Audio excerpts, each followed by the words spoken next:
Você sabe o que é gramscismo? São ideias provenientes do filósofo comunista marxista italiano Antonio Gramsci. Fundou a tese de que para implementar o socialismo numa sociedade, o melhor caminho é ir alterando aos poucos a estrutura de todas as instituições humanas, incluindo as religiosas, educacionais, morais, culturais, jurídicas, governamentais e midiáticas da mídia. Uma sociedade culturalmente e moralmente fraca é muito mais vulnerável a presenciar revoluções de qualquer tipo.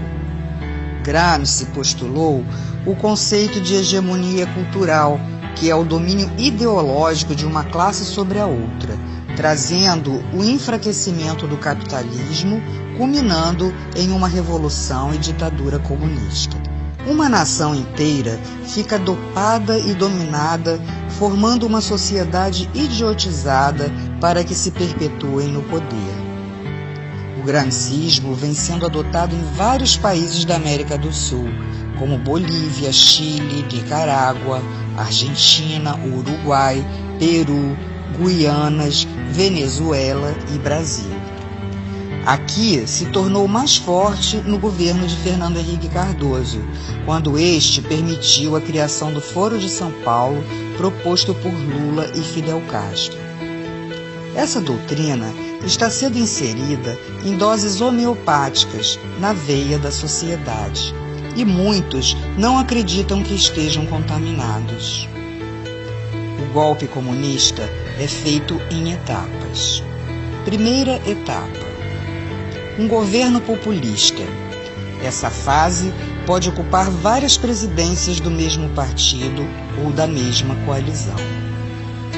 Assistencialismo. Ao aumento de bônus familiares por filhos, grávidas, planos de emergência, bolsas, etc. Objetivo: votos de cabresto na próxima eleição e controle sobre a classe pobre. Inchaço da máquina governamental. Com o aumento de cargos públicos, estimam-se 4 votos do grupo familiar por cada emprego público. Os capitais privados começam a diminuir seus investimentos e seus empregados são absorvidos pelo sistema público. Objetivo: votos de cabresto na próxima eleição. Aumento de salários e aposentadorias, inclusive sem contribuição prévia. Inicialmente, contam com a aprovação da classe trabalhadora e dos sindicatos. Depois, começa a espiral inflacionária que anulará todos os aumentos. O custo de vida dispara e o objetivo é fidelização de eleitores e votos de cabresto na próxima eleição. Meios de comunicação. Todos recebem dinheiro do governo, ficando assegurada a publicidade oficial. Transmitem notícias distorcidas e com visões que interessam ao sistema para manipular a massa, e depois começa a censura, impedindo totalmente o conhecimento da realidade através, inclusive, do controle da internet, que se tornará interna e restrita. Aqui no Brasil, vemos a perseguição àqueles que combateram a subversão nos anos 60. Demonizam as Forças Armadas, o regime militar, taxando-o de ditadura e outras mentiras, criando uma imagem de inimigo inexistente, porém temido. A corrupção, esta se fará presente no círculo dos amigos do governo, que estarão protegidos pela impunidade, os deixando livres para saquear os cofres da nação. Uma outra manobra é promover falsas acusações de discriminação às minorias, como índios, homossexuais, presidiários, drogados, etc. Legisla a favor dessas minorias com o objetivo de criação de grupos ideológicos para a defesa do sistema e ainda a fidelização de eleitores para a próxima eleição. Porém, quando o comunismo tiver totalmente instalado, todos serão rejeitados. A delinquência é uma ferramenta essencial para a implantação do comunismo. Dominam as ruas, infiltram-se em manifestações como grupos extremistas, os Black Blocs, que são financiados, assim como os agentes e líderes de movimentos sociais para prejudicar os que são contrários ao sistema. Segurança. Haverá um desmonte progressivo, falta de equipamentos, atraso nos salários, desmoralização por supostos atos de corrupção e violência. Leis que beneficiam os infratores e prejudicam a ação policial. E sobram autoridades para garantir direitos humanos para criminosos, em detrimento das vítimas, incentivando e acelerando a violência. Partidos. Grande fragmentação e alinhamento com a base do governo, não havendo referências, pois todos seguem a mesma cartilha. Ocupações. Promovem as ocupações de terras públicas ou privadas. Invasões incentivadas por elementos que se beneficiam com a exploração dos menos favorecidos, cobrando aluguéis. Como prenúncio das expropriações, os capitais estrangeiros começam a sair do país e entram em empresas de nações ligadas ao sistema. A mídia passa a perseguir os empresários nacionais, havendo quebra de muitas empresas e a estatização de outras. Assim, a classe média não consegue se organizar como oposição. Há o aumento também de ONGs de esquerda e a criação de grupos de choque. Na educação, a criação de novas universidades, diplomas à vontade, facilidades a grupos que sustentem ideologicamente o sistema e promovem ensinamentos distorcidos. A essa altura, o nível educacional é muito baixo para que se mantenha o povo na ignorância e sob controle do Estado. Cria-se a classe braçal do proletariado. Impostos. Oneram os trabalhadores com a alegação de que a finalidade confiscatória é para a redistribuição da riqueza. Porém, serve apenas para manter e financiar as gordas contas do governo, mantendo luxos e ostentações. O narcotráfico. Através dele se dá a deteriorização, principalmente dos jovens.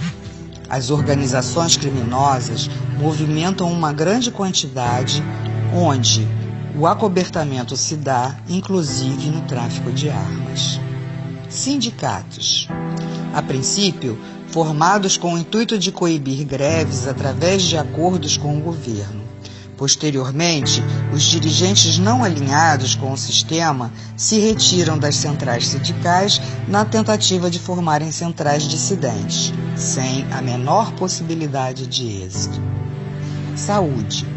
Criação do sistema único com crescente diminuição da qualidade e precário atendimento, utilizado pela maior parte da população. As prestadoras privadas, com a inflação crescente, altos custos e encargos, acabam sendo obrigadas a vender suas empresas ou então serão estatizadas. O efeito é um grande colapso na saúde. Segunda etapa. Destruição da classe média, fazendo-a culpada pela pobreza dos outros, culpada pela discriminação. Ela, temerosa, não consegue fazer frente ao sistema. Constituição. Várias modificações são feitas, criando lei da mordaça, do aborto, da censura, perseguição aos opositores, legalização da maconha. Promoção do colapso do poder judiciário, tornando-se servidor do governo. A impunidade aumenta, o crime domina as ruas, a espiral inflacionária dispara, a economia se deterioriza. Há a destruição moral e física das forças armadas e da segurança policial, e a centralização dos grupos de choque, que são as guardas bolivarianas defensoras do sistema. A criação de apenas 2 partidos, sendo um dominante e outro de falsa oposição, surgimento de falsos inimigos implantados para praticar conflitos, saques e invasões. Cria-se a lei que permitirá a perseguição de religiosos. Terceira etapa: tomada do poder. Os grupos de choque já citados estarão presentes em atos do governo ou coibindo as manifestações de oposição. Prisões por considerar crimes políticos. Serão feitas expropriações, confisco de passaportes, proibição de sair do país e novas identidades aos que estiverem de acordo com o sistema, sendo feitas avaliações e lavagens cerebrais. Racionalização de alimentos e com direitos apenas aos que tiverem a nova identidade. Severas deportações, total controle social e fim da liberdade. Portanto, as portas do inferno estarão abertas para todos serem aprisionados com correntes e cadeados nesse sistema trevoso. Se não quisermos nos tornar escravos, devemos lutar por todos nós e nossas famílias, pela nossa liberdade enquanto há tempo. Saber o que se passa é um direito de todo cidadão. Vamos nos unir, ir para as ruas, demonstrar nossa insatisfação e pedirmos a faxina dos três poderes. Assim, teremos a chance de voltarmos a ter um país próspero, de luz e de paz. Faça a sua parte.